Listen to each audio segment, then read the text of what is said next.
AKP hükümetiyle veya partisiyle vardığımız herhangi bir mutabakat yoktur. Evet. Görüşmeler İmralı'da yapılmıştır, Sayın Öcalan'la yapılmıştır.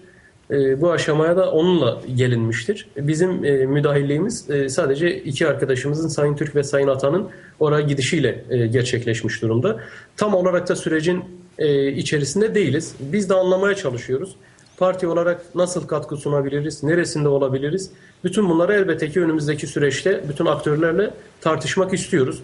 Bize yönelik yaklaşımda da dışlayıcı bir yaklaşım yoktur. Yani evet, dünyada şu anda en fazla baskı gören parti Barış ve Demokrasi Partisi'dir. Dünyanın hiçbir yerinde bir partinin üyeleri, yöneticileri, milletvekilleri bu kadar tutuklanmamıştır. Sokakta, cezaevlerinde bu kadar işkenceye maruz kalmamıştır. Fakat bütün bunlar, yani üzerimizdeki bütün bu baskılara rağmen halkın bu kadar dik bir şekilde ayakta duruyor olması, partimizin her yerde çalışmalarını halkın öz gücüyle aksatmadan sürdürebiliyor olması da partimize büyük bir saygınlık, muhataplık gücü kazandırmıştır. Yani bir yanda evet, AKP'nin bize yönelik bu kadar hakaretvari yaklaşımı, baskısı var ama bu baskıya karşı dik durmak beraberinde gördüğünüz gibi süreçlerin gelişmesini de sağlayabiliyor. Muhataplığı da güçlendirebiliyor. Partimizin saygınlığını da artırabiliyor. Geldiğimiz nokta biraz odur.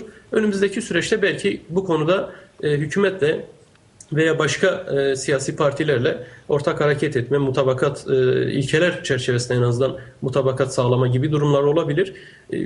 Esasa ilişkin herhangi konuştuğumuz bir şey yoktur. Halkın bunu bilmesi lazım, herkesin bilmesi lazım. Yani Kürt sorununun esasına ilişkin taleplere dair konuşulan hiçbir şey yoktur. Doğru da değildir. Bu aşamada bütün bunların konuşulması veya bir takvime bağlanması BDP açısından mümkün de değil. Çünkü yaptığımız hiçbir görüşme yok. Hükümetle yaptığımız, yürüttüğümüz bir temas yok. Bunlar gerçekleşirse ancak belki bunları halkla paylaşmak, nereye geldiğimizi ve nasıl tartıştığımızı, neyi tartıştığımızı halkımızla paylaşmak mutlaka gereklidir.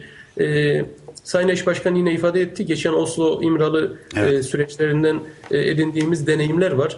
Bir defa sürecin tümüyle kapalı yürümesi bütün taraflar açısından sakıncalıdır. Mümkün olduğunca şeffaf olmalı. Halkla, diğer gruplarla, siyasi partilerle paylaşılması gereken her şey paylaşılmalıdır. Yani müzakere süreçleri kesinlikle halka mal edilmelidir. Yani şu bir defa nettir. Yani Recep Tayyip Erdoğan, yani Türkiye Cumhuriyeti'nin Sayın Başbakanı, dün neydiyse bugün de odur. Geçen sene neydiyse bugün de odur.